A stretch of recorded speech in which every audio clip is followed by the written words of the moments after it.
جی عمران خان صاحب سے ملاقات کیسے ہوئی؟ عمران خان صاحب سے ایسے انفارملی تو ملاقاتیں کچھ دفعہ ہوئیں. ان کے جو چچا تھے امان اللہ خان نیازی صاحب، ان کے ساتھ کافی لمبا میرا تعلق رہا ہے بار کاؤنسلز میں. اس حوالے سے دو ایک دفعہ ان سے ملاقات ہوئی. باقی ایز کرکٹ ہیرو تو میں ان کو بہت پسند کرتا تھا. ہم سب کرکٹ کے شوقین ہیں. لیکن جب انہوں نے پارٹی بنانے کا سوچا تو انہوں نے کسی دوست کے ذریعے مجھے پیغام بھیجا. جس دن ہم نے پارٹی اناؤنس ہوئی اس دن ہوئی 25 اپریل 1996. تو اس میں 1 to 1 میری ملاقات ہوئی. اس میں یہ بات ہم نے طے کی کہ ہاں ایک نئی پارٹی کی ضرورت ہے. اس وقت خاص طور پہ حالات کچھ ایسے تھے کہ دوسری حکومت محترمہ بینظیر بھٹو کی چل رہی تھی. کافی حد تک اس کو ہم نے ناکام حکومت دیکھا اس وقت. اور اس سے پہلے ہم نواز شریف کی بھی ایک حکومت بھگتا چکے تھے 1990 سے 93 تک. اور خاص طور پہ وہ حکومت جو تھی اسٹیبلشمنٹ کی ہی بنائی ہوئی حکومت تھی. اور چونکہ عمران خان صاحب کو ایک ہیرو کے طور پہ پاکستان میں سمجھا گیا، اور رائٹلی سو.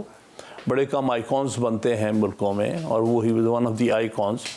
اس لیے نہیں کہ وہ کرکٹ کے بہت بڑے پلیئر تھے، اس لیے کہ انہوں نے اپنا جو سٹیٹس تھا اس کو انہوں نے چاہا کہ ہم قوم کی بہتری کے لیے استعمال کریں. آپ نے پی ٹی آئی کا پہلا منشور لکھا، لیکن جب پارٹی برسر اقتدار آئی تو آپ نے کہا کہ میں اس پی ٹی آئی کو نہیں مانتا. تو اس پی ٹی آئی میں اور اس پی ٹی آئی میں کیا فرق ہے؟ اس کا جو پہلا ڈاکومنٹ تھا وہ اس کے آبجیکٹیوز تھے جو لکھے گئے. وہ بھی جو کمیٹی تھی اس کو میں نے ہیڈ کیا. اس میں میرے ساتھ انسیڈنٹلی یہ مجیب الرحمان شامی صاحب بھی اس وقت اس کمیٹی کے ممبر تھے، میری جو کانسٹیٹیوشن کمیٹی تھی. اصل میں جہاں سے آ کے ہمارے ڈفرینسز ہوئے، ہم سمجھتے تھے کہ اسٹیبلشمنٹ نے اس ملک میں 60 سال 70 سال میں پولیٹیکل انجینئرنگ سے چیزیں حاصل کی ہیں اور معاملات کو چلایا ہے، وہ اطمینان بخش نہیں ہے.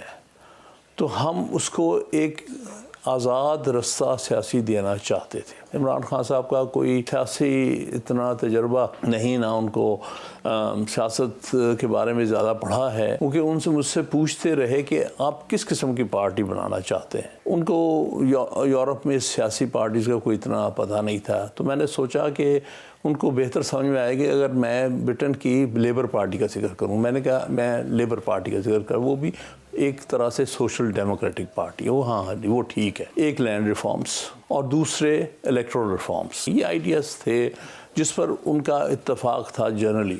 لیکن 2011 تک تو یہ معاملہ ٹھیک چلتا رہا. بلکہ 2011 کا جو جلسہ ہوا ہے لاہور میں بڑا، اس میں تو کوئی پرانا سیاستدان اس میں نہیں تھا. چھوٹے موٹے ہوں گے محمود رشید جیسے، لیکن جیسے ہی وہ کامیاب جلسہ ہوا تو اس میں جس کو یہ عمران خان صاحب کہنے لگے کہ جی یہ سونامی آ گئی ہے. تو میں نے کہا یہی ہمیں دیکھنا ہے کہ سونامی میں کون سا صاف پانی ہے اور کون سا گندا پانی. لیکن اس کے بعد جو سونامی آئی اس میں کوئی تمیز نہیں رہ گئی. جو ٹریڈیشنل ہماری پولیٹیکل ایکسپلائٹیشن ہے اس کا اس میں بہت سارا عمل دخل ہو گیا. جو ہماری میٹنگ ہوئی جس میں کانسٹیٹیوشن اڈاپٹ ہوا 2012 کی میٹنگ ہے، وہ چونکہ اس کمیٹی کو میں نے ہیڈ کیا تھا، اس میں وزیر الدین صاحب بھی میرے ساتھ تھے. کچھ لوگ جو آئے تھے ان کو بڑے اعتراضات شروع ہو گئے تھے، کیونکہ اس میں بائی لا جو ڈیفینیشنز میں نے دی تھی پارٹی میں کون ہونے چاہیے، کن کو ٹکٹ ملنے چاہیے، ان میں جو اس قسم کے بھیجے ہوئے پولیٹیشنز سے، جس میں بالخصوص گروپ جس کو ترین ہیڈ کرتا تھا یا علیم خان تھے یا اور کچھ اس قسم کے جو اب بھی ایک ہوا بازی کے صدر وزیر بنے ہوئے ہیں، اس قسم کے لوگوں کو میں نے دیکھا تو وہ اس ڈیفینیشن پہ نہیں آتے. وہاں شور شرابہ ہوا. عمران خان نے اس وقت کہا کہ اس کو تھوڑا سا سوفن کر دیں. ہاں صاحب یہ جو ان کو اعتراض ہے. میں نے کہا آپ ابھی اس سے سمجھوتا کرنے کے لیے تیار ہو گئے ہیں؟ وہ سارے بھری محفل میں یہ بات ہوئی. اس وقت عمران خان سے ڈیفینسو ہو گیا. انہوں نے کہا نہیں ٹھیک ہے پھر آپ جو کہتے ہیں پیش کرتے وہ پاس ہو گیا ان کے آبجیکشنز کے باوجود. لیکن یہاں وہ ابتدا شروع ہوئی تھی کمپرومائز کی، خاص طور پہ 2013 میں جب الیکشن میں کچھ ہماری سیٹوں پر گھپلا ہوا کہ نہیں یہ اسٹیبلشمنٹ کبھی ہمیں اقتدار میں نہیں آنے دے گی، تو اس لیے کچھ نہ کچھ تو کرنا پڑے گا. تو 2013 سے بڑی خاصی تبدیلی آئی سوچ میں. عمران خان کے مخالفین انہیں یو ٹرن خان کہتے ہیں، اور عمران خان صاحب خود بھی اس کو عظمت کا معیار مانتے ہیں. تو کیا آپ سمجھتے ہیں کہ عمران خان صاحب نے صرف سیاسی فیصلوں میں ہی نہیں بلکہ سیاسی نظریات میں بھی یو ٹرن لے لیے ہیں؟ کسی حد تک یہ بات درست ہوگی. جیسے میں نے عرض کیا کہ ان کو سیاسی نظریات کے بارے میں کافی محدود علم ہے. انہوں نے بلکہ یہ سوچا کہ جو لوگ لنکس بن سکتے ہیں ان کے اور اسٹیبلشمنٹ کے درمیان ان کو جتنا زیادہ اختیارات دے دیے جائیں گے اس سے ہم جو اقتدار کی منزل ہے اس پر جلدی پہنچ جائیں گے. اس کی وجہ سے 2018 میں ریزنٹمنٹ جو لوگوں میں پیدا ہوئی ٹکٹس کے بارے میں وہ یہ تھی کہ انہیں جو پرانے ورکرز کو میں نے بھی ان سے بات کی کہ ان سے بات کریں, ان کو ٹکٹ دیں, ہمارے پرانے ورکرز ہیں. تو انہوں نے کہا جی یہ تو میں نے ٹوٹلی چارج پکڑا دیا ہے علیم خان اور اس کو ترین کو, اب وہ بتائیں گے کہ کس کس کو کینڈیڈیٹ بنانا ہے اور کون الیکٹیبل ہے. تو اب انہوں نے ہمیں اس اقتدار کی سیڑھی پہ چڑھانا ہے. اور کے پی کے کی حد تک تو جو چاہتے تھے ہمارے موصوف پرویز خٹک صاحب وہی کچھ ہو رہا تھا. تو نتیجہ یہ ہوا کہ اس وقت پھر الیکٹیبلز کو اہمیت دی گئی. نظریہ ضرورت کی بڑی بات کی جاتی ہے, اس حوالے سے جسٹس منیر کا نام قابل ذکر ہے, لیکن نظریہ مزاحمت بھی ہے جسے جسٹس کارنیلیس سے منسوب کیا جاتا ہے. اب ان کا ذکر تو نہ ہونے کے برابر ہے, اس کی کیا وجہ ہے؟ دیکھیے کارنیلیس صاحب آج بھی ہمارے عدالتی سرکلز میں بہت بڑا نام اور بہت عزت سے جانے جاتے ہیں. پہلے تھے جنہوں نے مزاحمت کی تھی سوچ کے حوالے سے کہ یہ جو نظریہ ضرورت ہے جس کو اس وقت کی اسٹیبلشمنٹ کو ہیلپ کرنے کے لیے استعمال کیا تھا ہماری عدلیہ نے, وہ نظریہ جو ضرورت ہے وہ پاکستان کی جو قانونی اور آئینی سرحدوں کی حفاظت نہیں کرتا.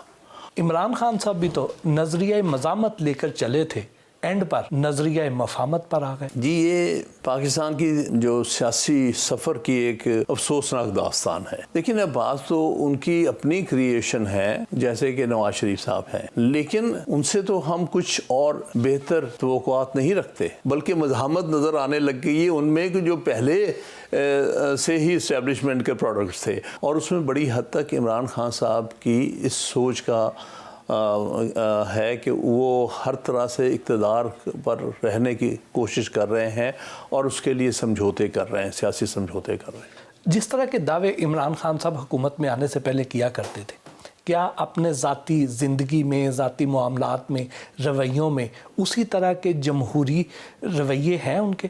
نہیں, جس طرح سے انہوں نے وہ جمہوریت کے سفر سے علیحدگی کی ڈائریکشن وہ لے لی, کیونکہ جیسے ایک دفعہ میری ان کی بڑی لمبی 1-to-1 2015 میں, کیونکہ وہ ایک موقع جب میں نے کھل کے بات کی تھی ان کے ساتھ, تو میں نے کہا تھی یہ آپ نے کیوں سمجھوتے شروع کر دیے ہیں, ہمارا تو یہ سفر کچھ اور تھا. انہوں نے کہا جی میں نے آپ نے دیکھا کہ یہاں پر آپ کو کوئی الیکشن جیتنے نہیں دیا جاتا جب تک کہ آپ سمجھوتے نہ کریں. تو میں سمجھوتے اس لیے نہیں کر رہا کہ میں نظریہ چھوڑ رہا ہوں, میں یہ سوچ رہا ہوں کہ میں اگر وہاں پہنچوں گا ہی تو میں ان نظریات کو آگے لے کے جاؤں گا, پھر ہی میں کچھ کر سکوں گا.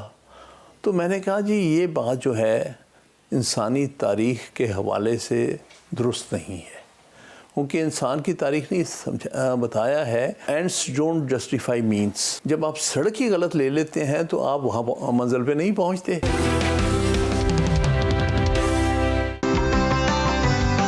سینئر قانون دان حامد خان سے خوشگوار گفتگو کا سلسلہ جاری رہا.